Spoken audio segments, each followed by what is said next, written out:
আসসালামু আলাইকুম এভরিওয়ান। অন্ধমের ভালোবাসা গল্পের 13 নম্বর পার্ট। তো চলো বেশি কথা না কইয়া গল্প শুরু করা যাক। ধপ করে পিছন থেকে আপুকে ভয় দেখিয়ে বলে উঠলো, ফেলে দিব নাকি ভাবি? পিছনে তাকিয়ে দেখি রিয়া এখানে চলে আসছে। আপু রিয়াকে উদ্দেশ্য করে বলল, ভয় দেখানো হচ্ছে আমাকে, কিন্তু আমি তো ভয় পাই না। রিয়া আপুর হাত ধরে বলল, আরে না ভাবি, এমনি মজা করলাম আর কি আপনার সাথে। হঠাৎ রিয়া আমার দিকে তাকিয়ে বলল, আরে দীপু যে, তোমার তো আজকাল খবরই পাওয়া যায় না। মাঝে মাঝে বুঝি না তুমি আমার বডিগার্ড নাকি অন্য কারো। সেই আত্ম থেকে একদিন আমার সাথে ছিলে, আর তো চোখেই দেখলাম না। তোমার শরীরে এত আঘাত কেন? কিভাবে কি হয়েছে? আমি রিয়ার দিকে তাকিয়ে বললাম, সরি ম্যাম, আসলে কি বলবো আপনাকে বলে বোঝাতে পারবো না। মানুষ আমার পিছনে পড়ে আছে আমাকে মারার জন্য। বুঝি না কার কি ক্ষতি করেছি আমি। রিয়া আমার কথা শুনে চুপ হয়ে গেল, আর কিছু বলল না। আপুকে একটা চকলেট বের করে দিয়ে বলল, ভাবি চকলেট খাবে? আপু খুশি মনে চকলেট হাতে নিয়ে বলল, কি ব্যাপার রিয়া, আজকে তোমাকে অনেক খুশি খুশি লাগছে, আর হঠাৎ আমাকে চকলেট দিচ্ছ কেন? কোনো বিষয় আছে নাকি? রিয়া হাসি দিয়ে বলল, আসলে ভাবি হয়েছে কি, কালকে সাইমনের সাথে কক্সবাজারে ঘুরতে যাব, আর এর জন্য আমি অনেক খুশি। এই চকলেট সাইমন আমাকে দিছিল, আর এখন আমার চকলেট খাবার মুড নেই, তাই তোমাকে দিলাম, নাও। আমি চোখ গরম করে আপুর দিকে তাকাতেই আপু চকলেট নিচে ফেলে দিয়ে ভয়ে ভয়ে আমার দিকে তাকিয়ে বলল, কি রে ভাই, তোর হঠাৎ কি হয়েছে?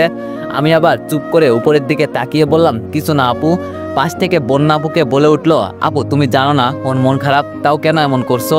কেন মন খারাপ জানতে পারি? পাহাড়ের একেবারে কিনারায় যেতে যেতে রিয়া এই কথাটা বলল। আমি রিয়াকে শুনিয়ে বললাম, কাছের মানুষ কষ্ট দিয়েছে, এজন্য মন খারাপ। রিয়া বলল, ওমা, তোমার আবার কাছের মানুষ আছে? আগে তো জানতাম না। আমি তাড়াতাড়ি রিয়ার কাছে গিয়ে বললাম, ম্যাম পড়ে যাবেন, এত কাছে যাবেন না। রিয়া আমার কথা না শুনে সামনের দিকে পা বাড়িয়ে পানি ছোঁয়ার চেষ্টা করছে। এবার আপু রিয়াকে ডাক দিয়ে বলল, কি করছো রিয়া, তোমার মাথা খারাপ হয়েছে? কখন যে পা পিছলে পড়ে যাও তার কোনো গ্যারান্টি আছে? রিয়া কারো কথা পাত্তা না দিয়ে ঝর্ণার পানি পা দিয়ে ছুটতে লাগলো।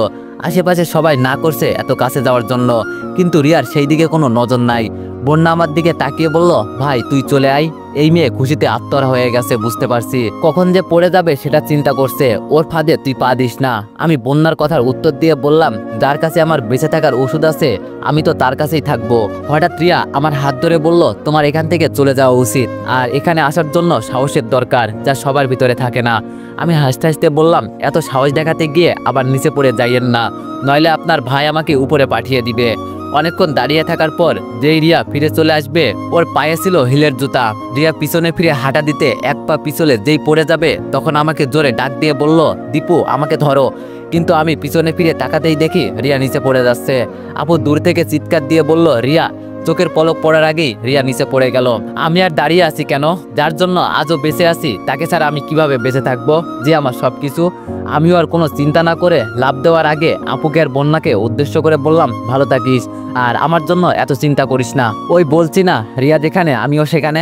হাত মিলিয়ে চোখ বন্ধ করে দিলাম এক লাফ। শুধু একটা শব্দ কানে ভাসলো, ভাই তুই এমনটা করিস না, আমার কসম লাগে তোর। তবে বন্যাকে দৌড় দিতে দেখলাম আমার দিকে, আর সেই সময়ে আপু ওকে পিছন থেকে আটকে দিল, যেন আমার মতো ভুল না করে। ছোট্ট একটা অ্যাড চলবে, তোমরা চাইলে স্কিপ করতে পারো। 1x হচ্ছে সবচেয়ে বিশ্বস্ত বুকমেকার, যা পিএইচডি এবং সিরিয়া অ্যাপের অফিসিয়াল পার্টনার। এই অ্যাপসে আপনি cricket, football, tennis live match দেখতে এবং তাদের স্কোর ভবিষ্যৎবাণী করে সহজেই অর্থ উপার্জন করতে পারবেন। সেই সাথে বিএমডব্লিউ গাড়ি, আইফোন, ল্যাপটপ এবং আরও অনেক নগদ পুরস্কার জেতারও সুযোগ রয়েছে।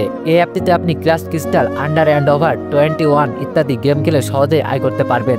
আপনি বিকাশ, নগদ, রকেট ব্যাংক, ক্রিপ্টো, পেপল এবং অন্যান্য সহজ পদ্ধতির মাধ্যমে সহজেই আপনার জেতা টাকা তুলতে পারবেন।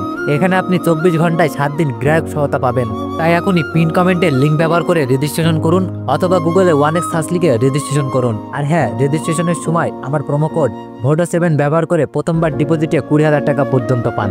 ঝর্ণার পানির দিয়ে এতটা স্পিড আমি আগে জানতাম না। মুহূর্তের মাঝেই এমনভাবে নিয়ে যাচ্ছে কি বলবো, নিজেকে আর ধরে রাখতে পারছি না যেন।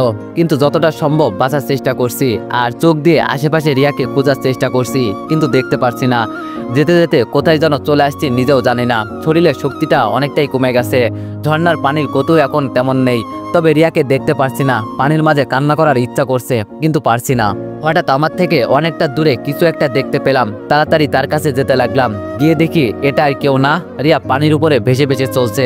আমি কোনো কিছু চিন্তা না করে ওকে ধরে আশেপাশে তাকিয়ে দেখতে লাগলাম, কোথাও উঠে দাঁড়ানো যায় কিনা। অনেকক্ষণ ধরে রিয়া জ্ঞানহারা। ওর যদি কিছু হয় আমি শেষ। না না, ওর কিছু হতে দেওয়া যাবে না। ওই তো আমাদের সামনে আবার পাহাড়ের মতো কিছু দেখা যায়। রিয়াকে এক হাত দিয়ে টেনে টেনে সেখানে নিয়ে যাচ্ছি। আসলে আমার সাঁতার শিক্ষা হয়েছে ছোট থাকতে। আম্মুর সাথে যখন গ্রামে যেতাম তখন সাঁতার শিখছি, আর আজকে সেটারই কাজে এলো। পাহাড়ের কিনারে এসে রিয়াকে নিয়ে উপরে উঠলাম।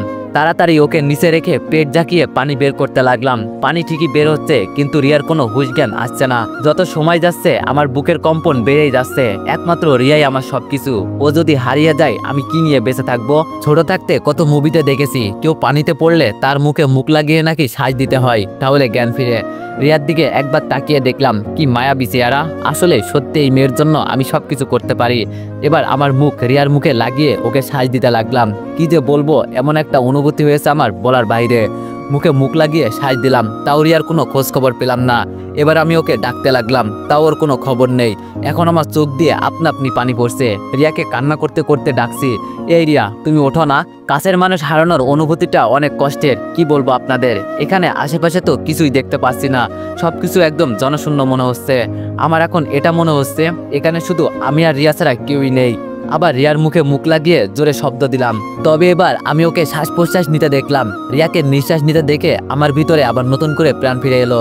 রিয়া যে বেঁচে যাবে এটা এখন আশা করতে পারি, তবে ও ঠান্ডায় জমে গেছে। রিয়াকে এখানে একা রেখে পাহাড়ের কাছে গিয়ে দেখতে লাগলাম এখানে কিছু আছে নাকি, কিন্তু না, কোনো কিছুই নাই এখানে। সবকিছু একদম শূন্য। পাহাড়ের উপর উঠে তাকিয়ে এমনটা মনে হলো আমার বেঁচে থাকার ইচ্ছা মরে গেছে। সবকিছু একদম মরুভূমি, আশেপাশে শুধু বালু আর বালু, এছাড়া এখানে কিছুই নেই। পকেটে হাত দিয়ে দেখি মোবাইল, মানিব্যাগ সবকিছু একদম ভিজে নষ্ট হয়ে গেছে। হতাশ হয়ে আবার রিয়ার কাছে ফিরে আসলাম। একটু পরপর ওকে আমি মুখ লাগিয়ে শব্দ দিচ্ছি যেন বেঁচে যাই। দেখতে দেখতে রাত হয়ে গেল। শরীরটা এখন এমন পর্যায়ে পৌঁছে গেছে দাঁড়ানোর মতো শক্তি আর খুঁজে পাচ্ছি না। তাও রিয়াকে বুকের মাঝে জড়িয়ে রাখছি। মরলে একসাথে মরবো আর বাঁচলে একসাথে বাঁচবো, এরই নাম হয়তো ভালোবাসা। একটা গান আছে না, ভালোবাসার মতো ভালোবাসলে তারে কি গো ভোলা যায়। আমি ওকে এই জীবনে ভুলতে পারবো না, বেঁচে থাকি বা মারা যাই। হঠাৎ করে বুকের মাঝে কিছু নাড়াচাড়ার শব্দ শুনতে পেলাম। তাড়াতাড়ি রিয়ার দিকে তাকিয়ে দেখি ও চোখ খুলছে। আমি তাকাতেই ওর চোখের উপর আমার নজর পড়লো। তাড়াতাড়ি করে আমি রিয়াকে ছেড়ে দিয়ে বললাম, ম্যাম আপনার জ্ঞান ফিরেছে। আমার থেকে ছাড়া পেয়ে রিয়া বলে উঠলো, আমরা এখন কোথায় আছি আর তুমি বা এখানে কেন? আমি না নিচে একা পড়েছিলাম, কিন্তু তুমি এখানে এলে কিভাবে? আমি মন খারাপ করে বললাম, আপনাকে বাঁচাতে আমি নিচে লাফ দিয়েছি, যেখানে আপনি আমি সেখানে। আর আমার চোখের সামনে তো আপনাকে আমি মরে যেতে দিতে পারি না। রিয়া বলল, তাই বলে তুমি নিচে লাফ দিয়েছো? আমি বললাম, ম্যাম, এছাড়া আমার কাছে অন্য কোনো উপায় ছিল না। রিয়া কান্না কান্না সুরে বলল, তোমাকে কি বলে যে ধন্যবাদ দিব এর ভাষা খুঁজে পাচ্ছি না। জানো, আমি যখন নিচে পড়ে যাচ্ছিলাম তখন আমার কারো কথা মনে হয় নাই, কিন্তু অবাক করার বিষয় তখন আমার চোখের সামনে দীপুর মুখটা ভেসে উঠলো। আমি এটা বুঝলাম না, এতদিন পর ওকে কেনই বা আমি দেখলাম। আমি জানতাম আমি মারা যাব, ভাবছিলাম বাঁচতে পারবো না, কিন্তু তোমার কারণেই বেঁচে গেলাম। আমি এখন বুঝতে পারছি সেই দিন দীপুকে আমার একা রেখে দেওয়া উচিত হয় নাই। মনে মনে বললাম, কেবল মাত্র তো শুরু, তবে এখান থেকে যদি বেঁচে বাসায় ফিরতে পারি আমি নিশ্চিত তুমি আমাকে ছাড়া আর কাউকে ভালোবাসতেই পারবা না। রিয়া আমার হুঁশ ভাঙিয়ে বলল, আমরা এখন কোথায় আছি? আমি ভাঙা ভাঙা সুরে বললাম, আর বলিয়েন না ম্যাম, ভেসে ভেসে এমন এক জায়গায় চলে আসছি কোথাও কোনো মানুষ নেই, সব জায়গা একদম জনশূন্য হয়ে আছে। সাঁতার কেটে এখানে আপনাকে নিয়ে আসতে আসতে আমার শরীরে সবটুকু শক্তি কমে গেছে। এখন যে এখান থেকে উঠবো তারও শক্তিটুকু আমার ভিতরে নেই। রিয়া ওর ঠোঁটে হাত দিয়ে বলল, আমার ঠোঁটগুলো এমন হয়ে আছে কেন? আমি তো পানিতে ছিলাম, এমন হওয়ার তো কথা জীবনেও ছিল না। আমি লজ্জা পেয়ে বললাম, আপনাকে বাঁচাতে সারাদিন আমার মুখ দিয়ে। রিয়া আমাকে চুপ করিয়ে দিয়ে বলল, তাই বলে তুমি এটা করবে?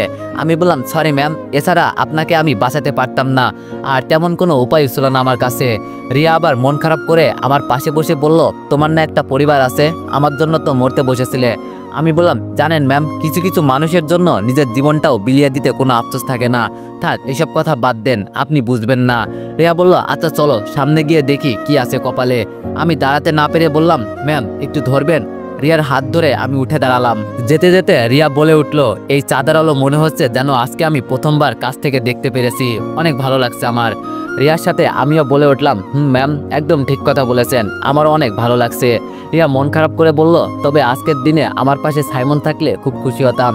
আমি আবার রিয়াকে প্রশ্ন করলাম, সাইমন থাকলে আপনাকে যখন নিচে পড়ে যেতে দেখতো তখন কি সেও লাভ দিত? এটা বলতে রিয়া মুখটা কালো করে ফেললো। ওর মুখে কোনো কথা নাই, চুপ করে সামনের দিকে হাঁটতে লাগলো আমাকে নিয়ে। আর হঠাৎ করে বলে উঠলো, সবাই তো আর তোমার মতো হতে পারে না। পাহাড়টা এতটা উঁচু নয়, উঠতে বেশি কষ্ট হয় নাই। রিয়া আর আমি পাহাড়ের উপরে উঠলাম। নিচে তাকিয়ে রিয়া মাটিতে বসে পড়লো। আমি ওর কাছে বসে বললাম, কি হয়েছে ম্যাম, হঠাৎ করে আপনি বসে পড়লেন? রিয়া বলল, আমরা বুঝি আর বাঁচতে পারবো না? কোথাও কিছু নেই, সবখানে জনশূন্য, কি খেয়ে বেঁচে থাকবো আর কোথায় বা যাবো আমরা? আমি বললাম, আমাদের গন্তব্যের ঠিকানা ছিল অজানা, আর এখন কোথায় বা যাবো, কিভাবে বেঁচে থাকবো সেটাও আমাদের অজানা। তবে এখন এটা বলতে পারি ম্যাম, আমাদের বাঁচার জন্য লড়াই করতে হবে, যেটাকে বলে বেঁচে থাকার লড়াই। রিয়া আবার দাঁড়িয়ে বলল, তাই তো দেখতে পাচ্ছি, মনে হয় তাই করতে হবে। তবে তুমি আমাকে আর ম্যাম বলবে না, আমার নাম ধরে ডাকতে পারো। এখানে তো আর তেমন কেউ নেই, শুধু তুমি আর আমি। আমি বললাম, কিন্তু আমি কিভাবে আপনার নাম ধরে ডাকবো? এটা তো হয় না, আপনি কই আর আমি কই। রিয়া বলল, আমার জন্য কোনো কিছু চিন্তা না করে নিচে লাফ দিয়েছো আমাকে বাঁচাতে, এটাই তো অনেক। তোমাকে বন্ধু বানানো বলতে পারো আমার জন্য সৌভাগ্যের বিষয়। আমি বললাম, আজকে বিপদে পড়ছেন দেখে এজন্য আমাকে বন্ধুর অফার দিচ্ছেন, তাই না? রিয়া আমার দিকে তাকিয়ে বলল, আমি এমনটা ভাবি নাই যে আমার জন্য নিজের জীবন দিয়ে দিতে পারে সে আমাকে ম্যাম বলবে, এটা তো কখনো হতে পারে না। আমি বললাম, আচ্ছা এসব বাদ দেন, আশেপাশে তাকিয়ে দেখেন তো খাবারের মতো কিছু আছে কিনা। রিয়া আমাকে হাত দিয়ে ধরে বলল, চলো একসাথে খোঁজাখুঁজি করি, আমারও তো অনেক ক্ষুধা পেয়েছে। হঠাৎ দূরে একটা পেয়ারা গাছ দেখতে পেলাম, অনেক বড় বড় আছে পেয়ারাগুলো। গাছের নিচে গিয়ে বললাম, এখন তাহলে কি করবেন ম্যাম?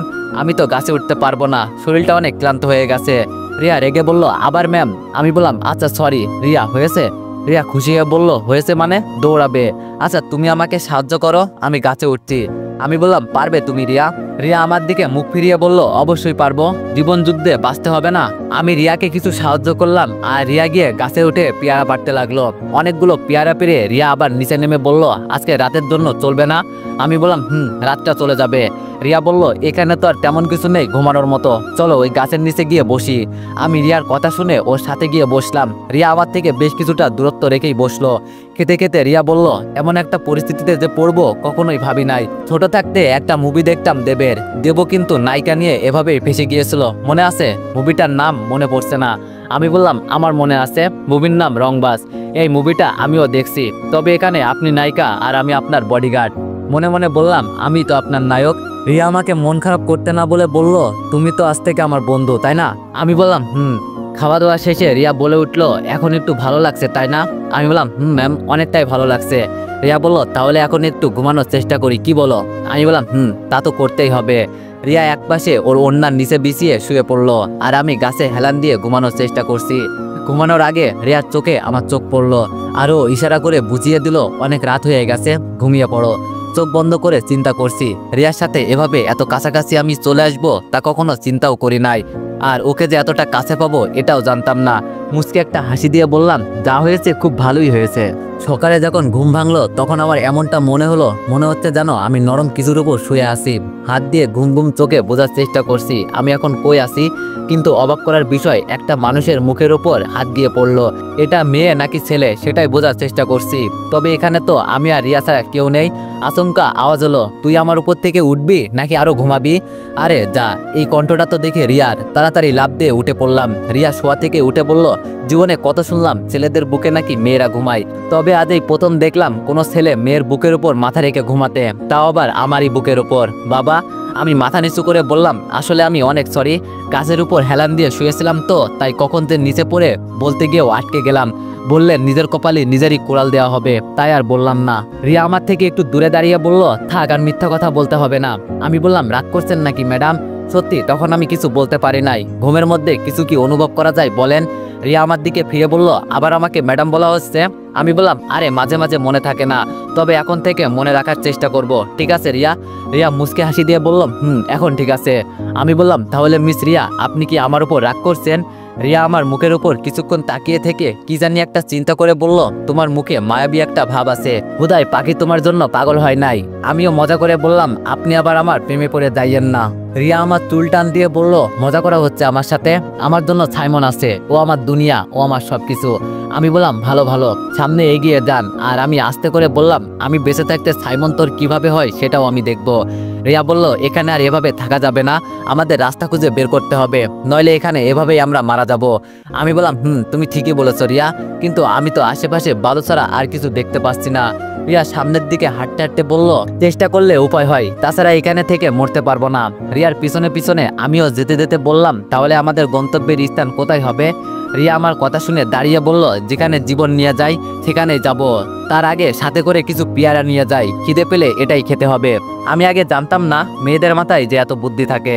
তো এভরিওয়ান, গল্পটি গল্পের মতো করে দেখবা, কেউ বাস্তবের সাথে মিলাতে যাইয়েন না। রিয়া বলল, বুদ্ধি আমার অনেক আছে, সেগুলো পরে কাজে লাগবে, তবে এখন তোর গেঞ্জি খোল। রিয়ার কথা শুনে আমি তাড়াতাড়ি শরীরে হাত দিয়ে ঢেকে বললাম, নজর ঠিক করেন আগে ম্যাম। রিয়া ঠাস করে একটা চড় দিয়ে বলল, সবসময় উল্টাপাল্টা চিন্তা। এখানে সাথে করে কোনো ব্যাগ নিয়ে আসছি আমরা, যে সাথে করে কিছু পেয়ারা নিয়ে যাব, এজন্য ব্যাগ হিসাবে তোর গেঞ্জি ব্যবহার করতে হবে। আমি বললাম, আমি পারবো না, খালি গায়ে থাকবো, তাও আবার একটা মেয়ের সামনে, এটা হতে পারে না। রিয়া রেগে বলল, দেখ মেজাজ গরম করবি না আমার, এমনি অনেক দেরি হয়ে যাচ্ছে, এক তো সকালে এক কাহিনী করলি, কিছু বললাম না, এখন যা বলছি তাই কর, নইলে কি আর করব, এই মেয়ের কথা শুনতেই হবে। কি যে এক বিপদে ফেসে গেছি। গা থেকে গেঞ্জি খুলতেই রিয়া বড় বড় চোখে আমার শরীরের দিকে তাকিয়ে আছে। আমি গেঞ্জি দিয়ে শরীর ঢাকতে ঢাকতে বললাম, এভাবে তাকিয়ে কি দেখছো? আমি কি কোনো মেয়ে যে আমার দিকে এভাবে তাকিয়ে আসো? রিয়া আমার কথা শুনে চিমটি দিয়ে বলল, এসব নোংরা কথা বলা বন্ধ কর, আর তুই এই সিক্স প্যাক কই থেকে বানালি? আসলে ভাই তুই একটা জিনিস, মেয়েরা তোর জন্য হুদাই পাগল হয় না। আমি সরাসরি বললাম, আপনি আমার সাথে প্রেম করবেন? রিয়া আমাকে ঠেলে নিচে ফেলে বলল, তোর তো সাহস কম না, আমাকে বলিস তোর সাথে প্রেম করতে? জানিস না আমার বয়ফ্রেন্ড আছে? আমি দাঁড়িয়ে বললাম, আরে মজা করলাম আপনার সাথে, এত মাইন্ড করেন কেন? এখন নিচে দাঁড়ান, আমি উপরে উঠে পেয়ারা পারছি। রিয়া বলল, তাড়াতাড়ি কর। অনেকগুলো পেয়ারা পেরে মরুভূমি দিয়ে হাঁটতে লাগলাম আর পেয়ারা চিপাতে লাগলাম। হঠাৎ রিয়া আমার হাতের উপর হাত রেখে মুঠো করে বলল, সাথে করে আমাকে নিয়ে যা। এত আগে আগে যাচ্ছিস কেন? আমি বললাম, শরীরে শক্তি যতক্ষণ আছে ততক্ষণ তাড়াতাড়ি হাঁটতে হবে, পরে তো আর হাঁটতেই পারবো না। রিয়া বলল, মনে সাহস রাখ, আর আমরা এত বড় একটা বিপদ পেরিয়ে চলে আসছি, আমি জানি আমরা বেঁচে যাব। আমি রিয়ার এইসব কথা ইগনোর করে বললাম, আচ্ছা রিয়া, তোমাকে একটা কথা বলবো। রিয়া হাসি দিয়ে বলল, অবশ্যই বল, অনুমতি নেওয়ার কি আছে, এখানে তো তুই আর আমি ছাড়া কেউ নেই। আমি বললাম, না তাও নিলাম। রিয়া বলল, এখন কি বলবি তাড়াতাড়ি বল। আমি বললাম, তোমার কি দীপুর কথা আজও মনে পড়ে? হঠাৎ রিয়া দাঁড়িয়ে বলল, হঠাৎ এই প্রশ্ন কেন? আমি রিয়ার হাত টেনে সামনের দিকে নিয়ে যেতে যেতে বললাম, তুমি অনেক বড় বেঈমান জানো রিয়া। রিয়া মন খারাপ করে বলল, আমি কার সাথে কি এমন করছি যে আমি এত বড় বেঈমান হয়ে গেছি? আমি বললাম, যে তোমাকে নিয়ে সুখের স্বপ্ন দেখছিল তাকেই তুমি মেরে ফেললে রিয়া। রিয়া একটু চুপ করে বলল, সেদিন না তুই বললি দীপু বেঁচে আছে? আমি বললাম, যেটা বলছি সেটা সত্যি বলছি, আরও বেঁচে আছে কেন জানো? শুধুমাত্র তোমার জন্য। আচ্ছা, ভালোবাসা কি অপরাধ ছিল? আমি মানছি ও তোমার সাথে একটা ভুল করে ফেলেছে, না জেনে না শুনে, তাই বলে এভাবে এতগুলো বছর কষ্ট দেওয়ার কোনো মানে হয়? আর এখন আমি শুনছি তুমি নাকি সাইমনকে বিয়ে করবে, এটা যদি দীপু এসে শুনতে পারে আবার তো মারা যাবে। রিয়া আমাকে ধমক দিয়ে বলল, তুই চুপ কর, সব মিথ্যা কথা বানিয়ে বানিয়ে আমার সামনে বলা হচ্ছে না, আমার নিজের চোখের সামনে ওকে মরতে দেখেছি। আর মানছি ওর একটু ভুল ছিল, পরে আমিও এটার জন্য অনুতপ্ত হয়েছি, এখন সবকিছু ভুলে গেছি। যেদিন থেকে আমার চোখ ভালো হয়েছে, সব অতীত ভুলে গিয়ে নতুন করে জীবন শুরু করেছি। এখন আমার শহরে কোনো কষ্ট নেই, যেভাবে ইচ্ছা সেভাবে এনজয় করতে পারছি। তবে আমার একটাই আফসোস আছে, শুধু দীপুকে নিজ চোখে দেখতে পারলাম না, শুধু মনে মনে অনুভব করেই গেলাম। আমি মুখ ফুসকে বলে উঠলাম, খুব শীঘ্রই দীপুর সাথে তোমার দেখা হবে। রিয়া এবার দাঁড়িয়ে আমার চোখের উপর চোখ রেখে বলল, তুই চাস না আমি একটু সুখে থাকি? যদি চাস ওর নাম বলবি না আমার সামনে। বলছি তো আমি সব অতীত ভুলে গেছি, কিছুই মনে নেই আমার এখন। আমি মন খারাপ করে বললাম, কিছু কিছু অতীত আমাদের জীবনে এমনভাবে থেকে যায়, না পারি বলতে, না পারি সেটাকে মন থেকে মুছে ফেলতে, শুধু কষ্টই দিয়ে যায়। রিয়া বলল, এটাকেই বলে অতীতের কষ্ট, যেটাকে মনে করলে ভিতরটা কেঁপে ওঠে। আমি বললাম, ভালোবাসা শব্দটাই কি অদ্ভুত তাই না রিয়া? কেউ ভালোবাসা পায় না, আবার কেউ ভালোবাসা চায় না। তবে আমি শুধু এটুকুই বলতে পারি, আমার কাছে ভালোবাসার উপরে কিছু নাই, তবে সেই রকম খাঁটি ভালোবাসা হওয়া লাগবে। রিয়া বলল, আবেগ দিয়ে চিন্তা করিস না, বিবেক দিয়ে চিন্তা কর, মনে রাখিস আবেগ কিন্তু শুধু বাঁশি দেয়। এটা বলে রিয়া বালুর উপর বসে বলল, আমি আর হাঁটতে পারছি না, আমরা কি সত্যি সত্যি এই মরুভূমির মাঝে মারা যাই? আমি রিয়াকে সাহায্য গিয়ে বললাম, তুমি না বলেছিলে চেষ্টা করলে উপায় হয়, তো চলো এখন। রিয়া বলল, আরে তখন তো আবেগের বসে বলেছিলাম, কিন্তু কে জানতো এই পথের কোনো শেষ নেই। আমি বললাম, আরে এত চিন্তা করো না, সবকিছুর একটা শেষ পথ থাকে, এটাও আছে, তবে আমাদের সেই পথটাই খুঁজে বের করতে হবে। রিয়া বলল, কিন্তু আমি যার হাঁটতে পারছি না। রিয়াকে টান দিয়ে আমি কোলে তুলে নিয়ে হাঁটতে লাগলাম। রিয়া কেমন জানি মায়াবী একটা চাউনি দিয়ে আমার দিকে তাকিয়ে তাকিয়ে দেখছে, আর কি জানো ভাবছে। হঠাৎ রিয়া আমার চোখে চোখ রেখে বলল, কখনো দীপুকে কাছ থেকে নিজ চোখে দেখা হয় নাই, ওই ওদের বাসায় একটা ফটোতে দেখছিলাম, তবে আমার এখন এমন মনে হচ্ছে তোর চেহারার সাথে ওর চেহারার প্রায় অনেকটাই মিল আছে, পার্থক্য শুধু এই জায়গায়, তোর মুখে দাঁড়িয়ে আছে, ওর মুখে দাড়ি নাই। আমি মনে মনে বললাম, আমাকে কাছ থেকে দেখেও চিনতে পারছো না, আগে তোমার মনে আমার ভালোবাসা তৈরি করি, পরে ঠিকই চিনবে। আমি রিয়ার চোখের দিকে তাকিয়ে বললাম, আমার দিকে এভাবে তাকাবে না তো। রিয়া তাও চোখ না সরিয়ে বলল, ওমা তা কেন? আমি বললাম, না মানে তোমার চোখে কেমন জানি একটা জাদু আছে, পরে যদি আমি তোমার প্রেমে পড়ে যাই। রিয়া আমার কথা শুনে হাসতে হাসতে বলল, ইচ্ছে থাকলে চেষ্টা করে দেখতে পারিস। আমি রিয়াকে আর কিছু না বলে চুপচাপ ওকে কোলের মাঝে নিয়ে হাঁটতে লাগলাম। রিয়া আমার বুকে একটা লোম ধরে টান দিয়ে বলল, কিরে আমার সাথে কথা বলবি না? আমি বললাম, এভাবে হঠাৎ করে কেউ টান দেয়, অনেক ব্যথা পেয়েছি। রিয়া বলল, অনেক অনেক সরি। আমি সামনের দিকে এগিয়ে যেতে যেতে বললাম, থাক থাক আর সরি বলতে হবে না। কত ইচ্ছা ছিল নিজের বউকে এভাবে কোলে নিয়ে হাঁটবো, কিন্তু তার আগেই এই মেয়েকে নিয়ে হাঁটতে হচ্ছে। কি কপালটাই না আমার। রিয়া আমার কথা শুনে হাসতে হাসতে ওর চোখ দিয়ে পানি বের হচ্ছে। হঠাৎ করে হাসি বন্ধ করে আমার দিকে তাকিয়ে বলল, তোর তো দেখি অনেক ইচ্ছা আছে। আমি বললাম, আছে, তবে প্রিয়জন নাই, তাই সেগুলো প্রকাশ করা হয় না, ভিতরেই জমে আছে। রিয়া বলল, আচ্ছা এখন এসব কথা বাদ দেওয়া যাক, আর কতদূর যেতে হবে আমাদের? আমি বললাম, আমি কি বলবো, তবে হাঁটতে থাকি, দেখি সামনে কিছু পাওয়া যায় কিনা। রিয়া কান্না কান্না সুরে বলল, আমার বাঁচতে খুব ইচ্ছা করে, এত তাড়াতাড়ি মরতে চাই না আমি, এত সুন্দর পৃথিবী দেখার অনেক ইচ্ছা বাকি আছে।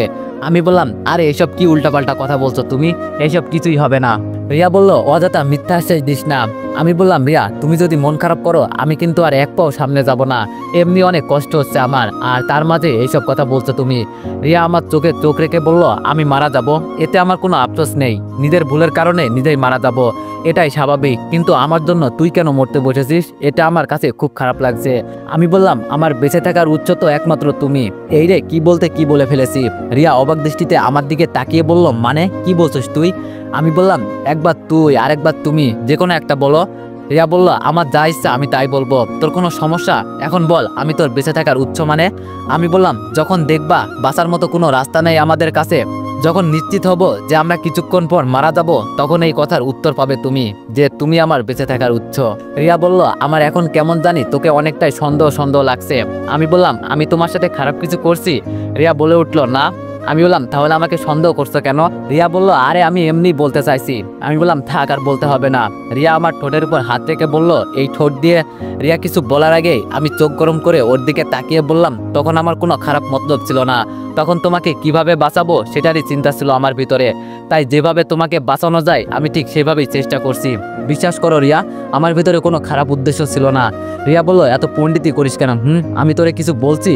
হঠাৎ করে রিয়াকে নিয়ে বালুর উপর পড়ে গেলাম, আমি উপরে, রিয়া নিচে। নিচ থেকে রিয়া বলল, আমার উপর থেকে আগে উঠ বলছি। আমি তাড়াতাড়ি রিয়ার উপর থেকে উঠে ওকে টেনে তুললাম। ওর মুখ থেকে বালু থুতু দিয়ে ফেলতে ফেলতে বলল, এটা তুই কি করলি? আমাকে শেষ পর্যন্ত বালু খাইয়ে দিলি। আমি বললাম, তো কি করব আমি, আমার শরীরে শক্তি কমে আসছে, হাঁটতে পারছি না, কোথায় থেকে যে কই যাচ্ছি এর কোনো ঠিক ঠিকানা খুঁজে পাচ্ছি না। রিয়া বলল, আমার মনে হয় আর বাঁচতে পারবো না হয়তো আমরা। আমি বললাম, যা কপালে আছে তাই হবে, এত চিন্তা করে কি লাভ, আর তাছাড়া আমি মরার জন্য তৈরি, তবে আমি যতক্ষণ বেঁচে আছি তুমি মরবে না, এটা শিওর। রিয়া আমার একটা হাত ধরে বলল, আমার জন্য তোর ভিতরে এত মায়া কেন, সত্যি করে বলতো তুই কে? আমি বললাম, এটা পরে বলবো আমি কে, আগে চলো হাঁটি, দেখি আর একটু সামনে গিয়ে কিছু পাই কিনা। রিয়া আমার কথায় পাত্তা না দিয়ে বলল, আজকেও কি আমরা বাঁচতে পারবো না এই মরুভূমির মাঝে? আমি কোনো কথা না বলে হাঁটতে লাগলাম। হঠাৎ করে সামনে কিছু একটার আওয়াজ শুনে দাঁড়িয়ে গেলাম। রিয়া আমার দিকে তাকিয়ে বলল, আমি কিছু একটার আওয়াজ শুনেছি, তুই শুনছস? আমি বললাম, আমিও শুনছি, তবে এটা কোনো মানুষের আওয়াজ মনে হচ্ছে না, মনের ভিতরে কেমন জানি একটা শক্তি এসেছে। রিয়াকে রেখে একটা দৌড় দিলাম, সামনে যদি কোনো গ্রাম থাকে দেখার জন্য। রিয়া পিছন থেকে চিৎকার দিয়ে বলল, আমাকে রেখে কই যাস, দাঁড়া আমিও যাবো। আমি কিছুটা সামনে গিয়ে দাঁড়ালাম, দেখলাম আমাদের থেকে একটু দূরে একটা গ্রাম আছে। এটা দেখে মনের ভিতরে একটু খুশির বন্যা চলছে। রিয়াও আমার পেছনে পেছনে এসে দেখলো যে সামনে একটা গ্রাম আছে। এটা দেখেই খুশির চোটে রিয়া আমাকে জড়িয়ে ধরে বলল, আমরা তাহলে বেঁচে গেছি, আমি জানতাম আমরা বেঁচে যাব। এক তো আমার মনের ভিতরে খুশির বন্যা চলছে, আরেক রিয়া এসে আমাকে জড়িয়ে ধরলো। আমাকে আর পাইকে কি যে ভালো লাগছে আমার বলার বাইরে।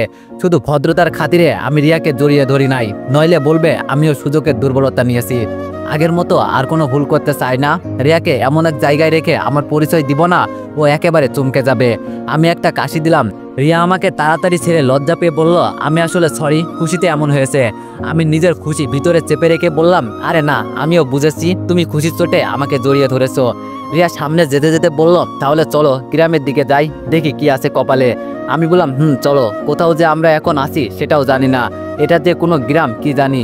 রিয়াকে নিয়ে যেই না গ্রামের ভিতরে পা রাখবো, তখনই একটা পিচ্চি ছেলে আমাদের দেখে ফেলে। আমাদের দেখে গ্রামের ভিতরে দৌড়ে যাচ্ছে আর চিৎকার করে বলে বেড়াচ্ছে, গ্রামের নতুন মানুষ এসেছে, তোমরা সবাই কই আসো, দেখে যাও গ্রামের নতুন মানুষ এসেছে। তো এভরিওয়ান, কি হতে চলেছে দীপু আর রিয়ার সাথে এইসব জানতে নেক্সট পার্টের জন্য অপেক্ষা করো। ধন্যবাদ।